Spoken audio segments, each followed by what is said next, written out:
I'm going to start with a little prayer, I think, from Teresa of Avila. Because I'm madly in love with her, and because saints are real, and because their grace is real, and the older I get and the more that I live on this earth, and the more I understand, the more I know we don't walk anywhere outside of grace. It's just not possible. It's not possible. So I'm just going to start with her thoughts, remembering that she wrote 500 years ago, which, if you really thought about it, was just yesterday. Just yesterday. It's not that long ago. My grandmother was born in the 1800s, and I knew her till I was 39. That was 2 centuries ago now. So her grandparents would have been in the late 17. I mean, let's just do the math. So one of the thoughts Teresa has, and this to me, is when someone says, what is prayer? Prayer is withdrawing from ordinary thought and falling into extraordinary thought that elevates your senses. It shuts down reason because you're always searching for reason. What's the reason for this? What's the reason for that? What's the reason? And when you look in the world and always search for reason, your thoughts are like vacuum cleaners on the ground. And that's all you're doing, is you're vacuuming the ground. What's the reason? What's the reason my life is not? What's the reason? What's the reason? You're like a vacuum cleaner. And what a prayer actually is the, like sucking, you manage to detach and breathe in and have a thought, a perception, a truth that takes you out of the illusion, Buddha, the illusion that life is about finding reason. That the journey of life is actually finding reason, which it is not. That the journey of life is to let go of finding reason and making yourself the center of your universe. And that the real journey is about finding truth. And the truth is you're not the center of the universe. Which is why all saints and teachers emphasize the first great lesson, which is humility. You are not, and never have been, nor ever will you be, the center of the universe, because once you die, would the universe collapse? Much to our surprise, no. It simply will continue going as it goes, and it won't even miss us. Much to our surprise, the trees, the birds, the water will not even miss us. Will they even know we've been here? Only if we've been destructive.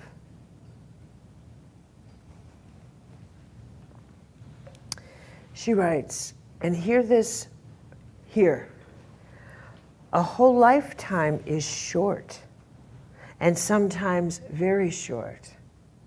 How do we know that ours may not be so short as to end in an hour, or even a minute, after we've determined to give ourselves wholly to God? It's quite possible, for we cannot depend on anything that passes away, much less on life, on which we must not reckon for even a single day.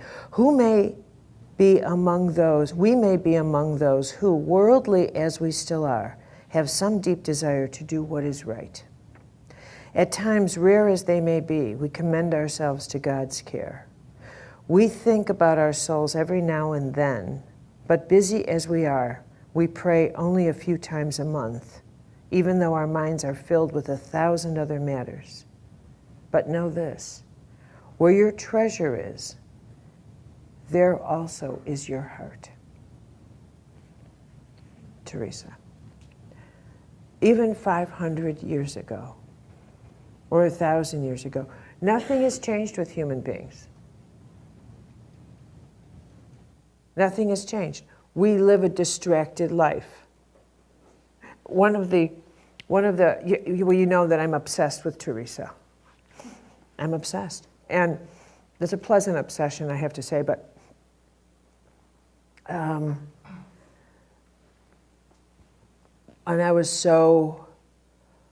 I'm a bit of a political creature, which will remain, that's all I'll say. But in the height of one of my political madness attacks, which I fear coming on again, but that's all we'll say. But in the height of it, I grabbed one of her books, and I had to laugh because she wrote, all of this war, all of this madness. And she said, either solve this or either solve this or destroy us, but be done with it. And I sat back and I started laughing hysterically in my office. In the days of swords and sabers. And I thought nothing will ever change, except some things do change. And we're going to begin our journey together through that door with what is changing, because everything changes constantly. It's one of the mystical laws of the universe. It is one of the mystical laws. So how we're going to enter this is through an archetype, a metaphor, rather an analogy. And how I want you to picture yourselves is existing in a, this is a cute little thing, in a condominium building. Because it's actually the perfect analogy with penthouse. Because your life are in one building, and the building doesn't change, but whatever floor you are on changes everything. Whatever floor you live on, the whole world looks different to you. And in fact, you feel different. The truth is that if you lived on the first floor, your ego feels very different than if I moved you to the penthouse. Same building. And you know it. You know it. The big PH address. Same building. But everything about you would suddenly change. Your worldview, your sense of power. Same building. Same address. So even in that tiny ego exercise, I could change your world. In the real world, I could change your world by moving you from the first floor to the penthouse, just like that. And you would not even realize I am now spell casting. I'm going to cast a spell on you. I'm going to control you completely. I'm simply going to put you on a different floor, and I control you. That's how controllable and vulnerable an object the human being is. Just like that. Same building. So with that in mind, let's say that this building also represented, just so you have a working notion that in fact, moving around in a building is power. First floor to penthouse. So now let's say that every floor of the building represents the journey from illusion to truth. Illusion to truth. And that's the journey we are on. From what is illusion to what is truth. And that there's a mechanism in us that will say, this is as far as I can go. I can't afford the mortgage on the next floor. I can't afford to see the world that way. I can't afford it, and I won't do it. I will not do it. Now, in all mystical literature, what is recorded are stories that when the angels appear as messengers of what? They are messengers of truth. And that when the angels appear, the human being is temporarily blinded. Because the journey, the experience of being in illusion to truth needs adjustment. You're taking away what I thought was true, and you're replacing it. And I am blinded by the light. I am blinded, Lord. Saul knocked off the horse till he became Paul. Muhammad, blinded, chased into a cave. Get away from me. And the angel is there. Hi, I've been waiting for you. The story of how these saints and mystics aged in front of people when they returned from their illumination to the first floor where people were dancing around calves of illusion.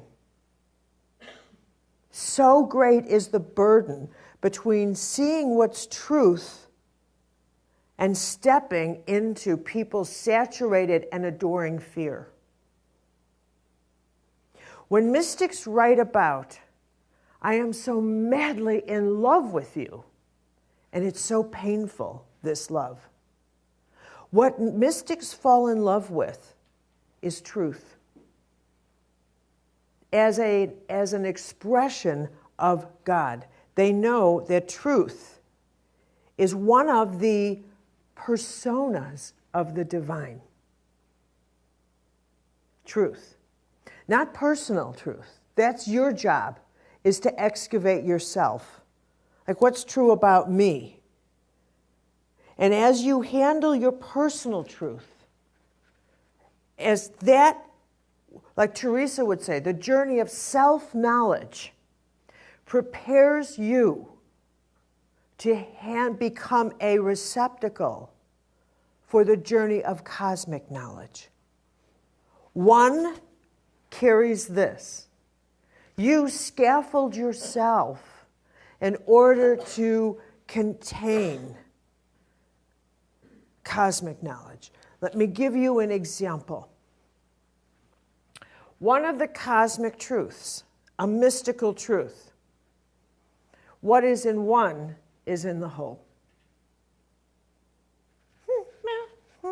Okay, let's go to lunch. I said to you, what is in one is in the whole. Yeah, I heard you. No. I said to you, what is in one is in the whole. If you really got that, if that were illuminated and some angel hit the button and actually illuminated you with what is in one is in the whole, and you actually viscerally tasted it, heard it, felt everything that was one in you vibrating. If you actually got out of your body and ceased to be earth-centric, so that everything you saw was positioned from the earth, and suddenly you were out of this horrible little earth-centric viewpoint, and you saw the galaxy from Andromedan. Woo! There's the Milky Way. Where the hell am I? And you realize how vastness is. All that was shifted was your relationship with space. For 1 second, suddenly the whole map in you of being earth-centric was shattered, never to be replaced.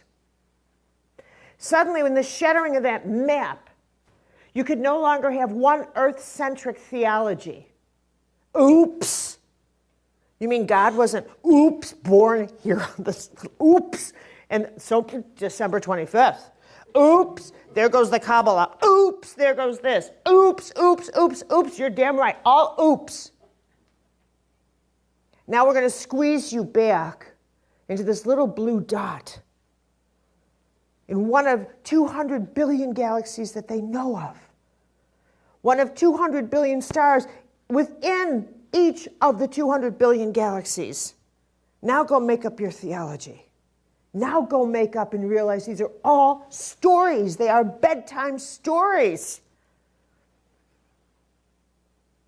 The truth are laws. What is in one is in the whole. Now we squeeze you back into your little body, your tiny little speck of a body, vibrating so big you can hardly breathe. You can hardly breathe. You can't even breathe. You will never even breathe the same again because you fear shattering your own chest. Because all the oneness you can't turn off anymore. You can actually breathe with a galaxy for 1 second that you'll never even see, but it's in you. Oh my God, I am on fire with you. Turn the fire off. I can't hold it. I cannot. I am. And the seizure stops. No wonder they seize. No wonder they seize. They have been seized. And you come back down here and you walk in this world where people hate anything that is not their own kind. And you grab onto something and you think, oh boy, what are my options here? Addiction? Drugs? Staying home? How am I going to handle this world ever again? The pain of this folly is too great to bear. Either you teach truth or you kill yourself.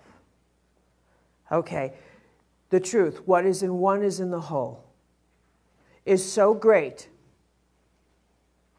that even starting out on the small level of not being able to animate it, the animation of it is given. What Teresa says in the fourth mansion, you get what she meant in the fourth mansion, which is, oh no, you don't. You don't come in here on your own. God comes for you. That's what she meant. You can't get here on your own. You can read, you can work it. But when you are strong enough, God will come for you. Because one such experience will destroy you. What you will do is you will try to reason with it. Because you're still worshiping at the altar of reason.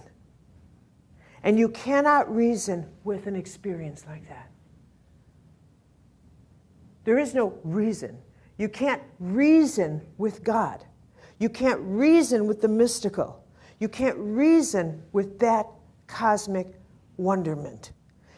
You can only allow it to and you can't allow a thing. It takes you. It reshapes you. It shatters you and puts you back.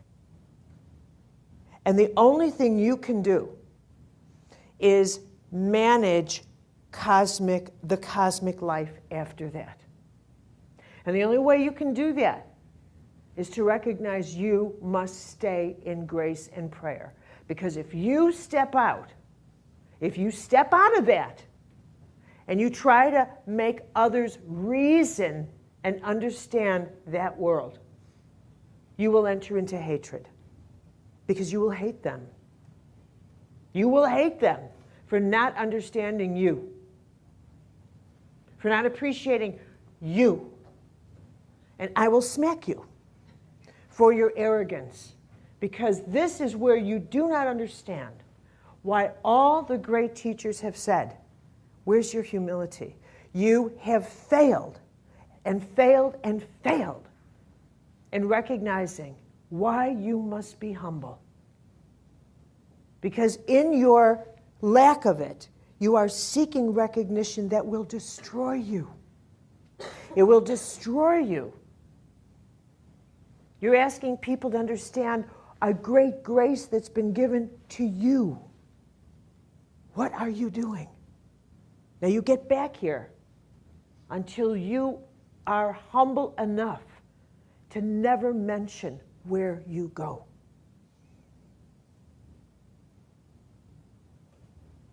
Are you with me on this? The penthouse is a secret place.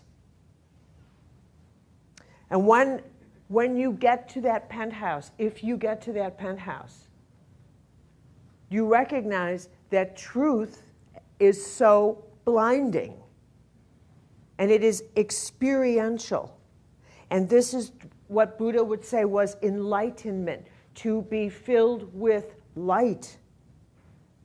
To be filled with light, to take away illusions. To take away the illusions of one's life.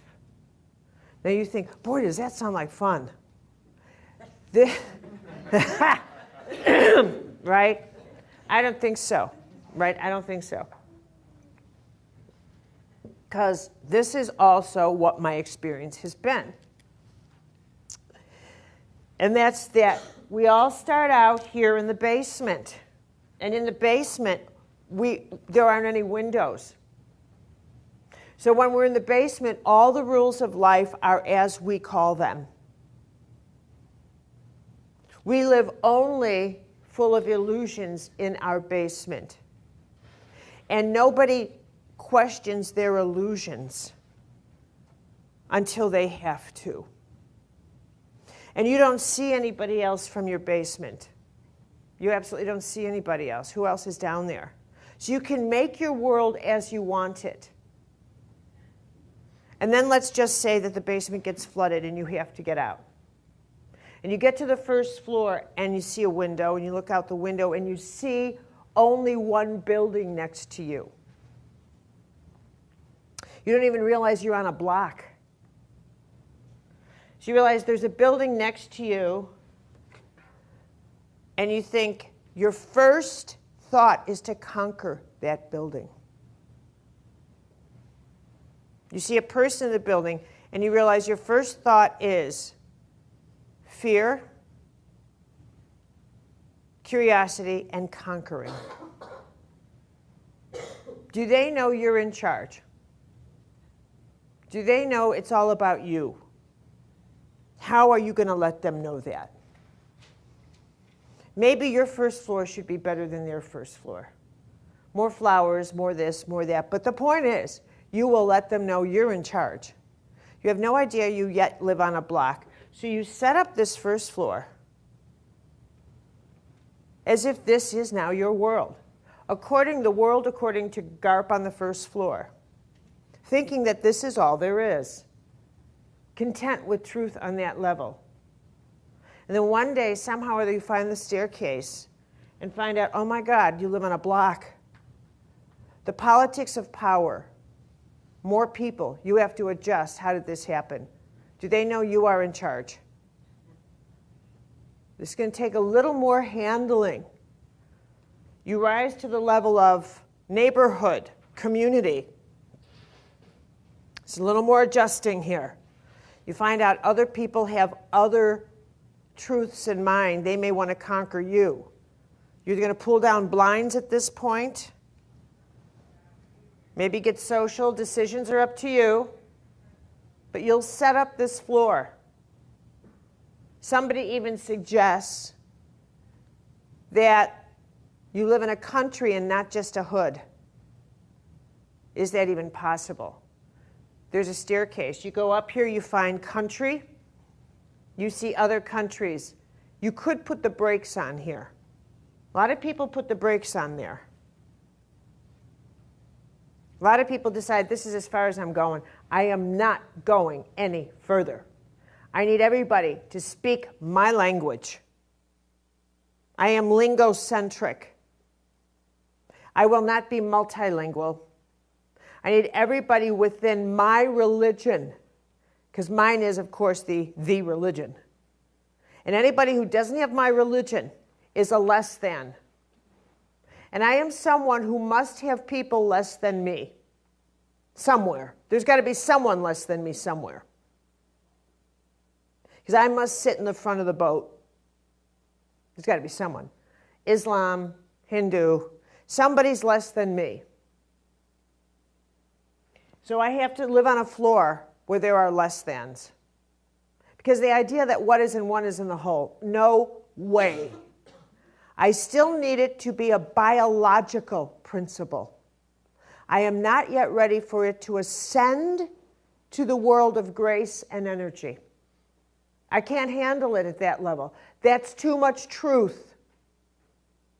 I have to keep it at the level of what is true. What is true is temporary. It is true that what is in one is in the whole. We're in this room. If I dropped a bottle of my favorite cologne or perfume, all of us would smell it. What is in one is in the whole. And that is true, but there's no truth to it. How it affects us, we're on our own.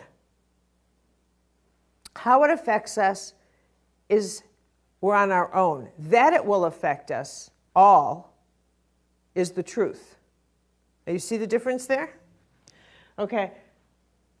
But it's true, but there's no truth to what is in one is in the whole, in past the biological influence of it.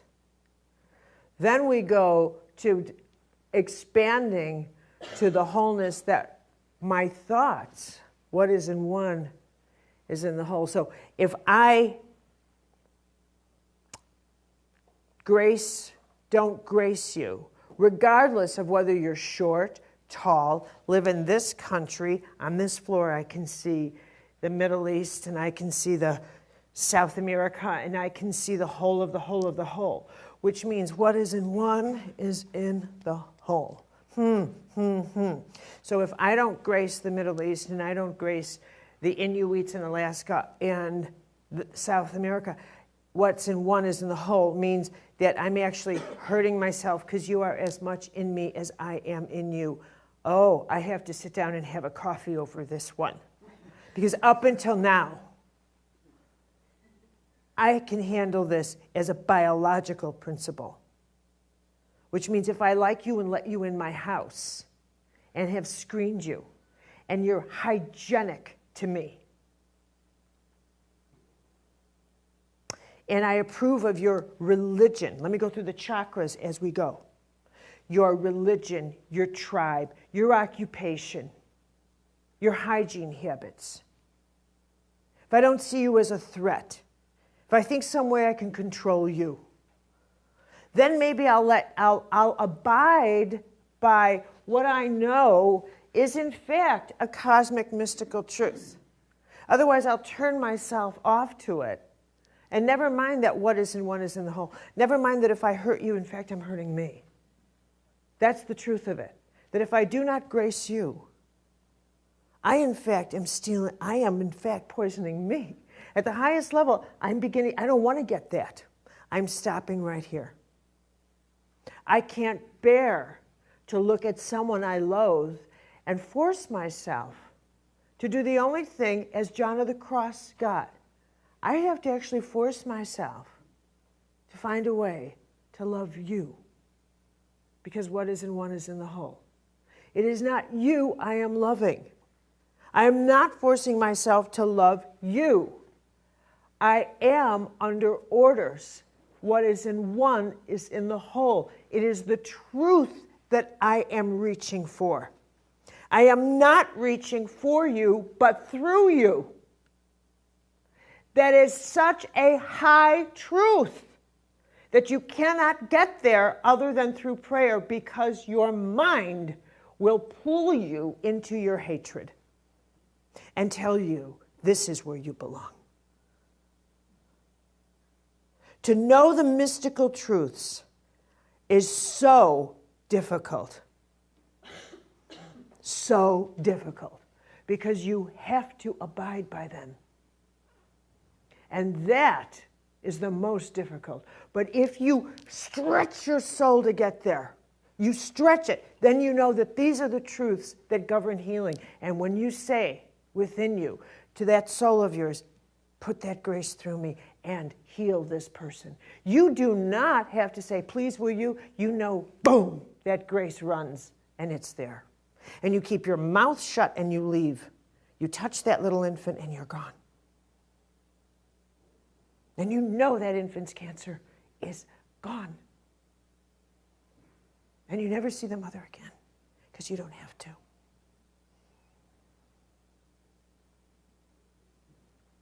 You know those laws are God. And your job is to have so much stamina that you become steel. And nothing, those illusions that Buddha speaks of, the illusions on the lower levels, will always be there. Our dragons will never not be there. There's no such thing as one dragon. Every day there's a dragon. Every day. You don't heal the dragons once. I have to heal myself. And for how long? That's today's effort. What did you heal today? That's why every day we must go into reflection. Can we turn off phones, please? Please. Every day we are required to go into reflection. Every day we're required to go into contemplation. You absolutely cannot get through this by thinking, I just heal things once. And then that's it for the rest of my life. And I'm so shocked to have something again. How did this happen to me? It's going to happen because it's going to happen again and again and again. And finally, you understand that you're given things to heal that have nothing to do with you. Like the disciple who said to his guru, how can you have cancer? How can you have all this cancer? Because you're so holy. And the guru laughed and he said, oh, this isn't mine. And boom, he was perfectly healthy right in front of him. He said, this is all yours. And this belongs to everybody else. Like Mother Teresa, who said to all of her nuns constantly, pray for me, pray for me. Not because she was greedy, because the real poverty she carried was the spiritual poverty of people. The physical poverty was the effortless effort. She knew how to manipulate the wealthy because she knew how superstitious they were. She knew all she had to do was get them to look at her, and she whammoed them. And they gave her everything, jewelry off of them. Here, sister, here, mother, here, mother, here, mother, here, mother. They were so afraid that her poverty would become theirs. She knew it. She just whammoed them. But what she really carried and could pray through was their shattered soul poverty.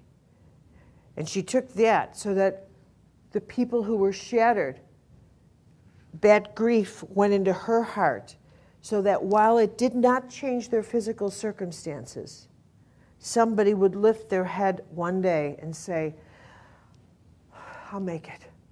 Because the belief that they could not make it went into her heart. And she prayed that through. Give me your burden. Give me your tired. That sort of grace.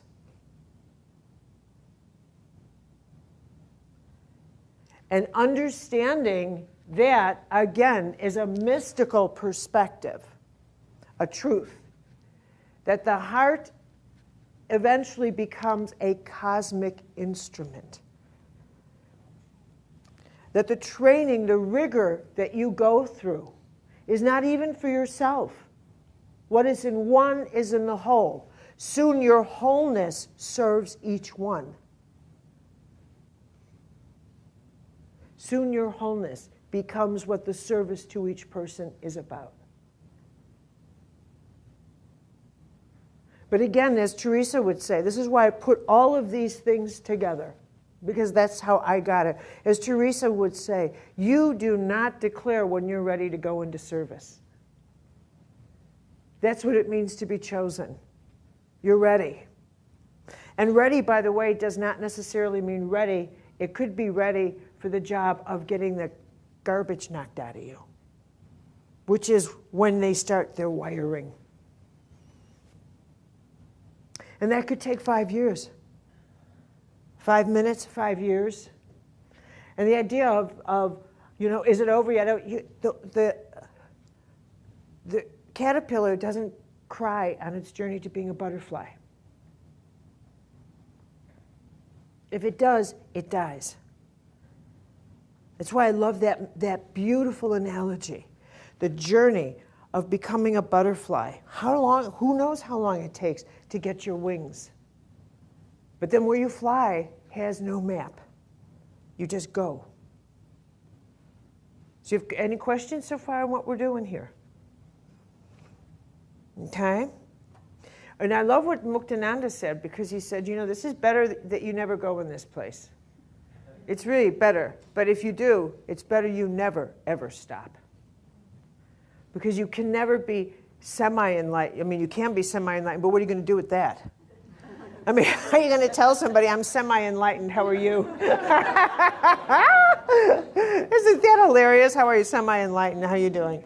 Okay, I mean, it's just so preposterous. Isn't it preposterous? I'm half enlightened and I'm going to stay here, So people are so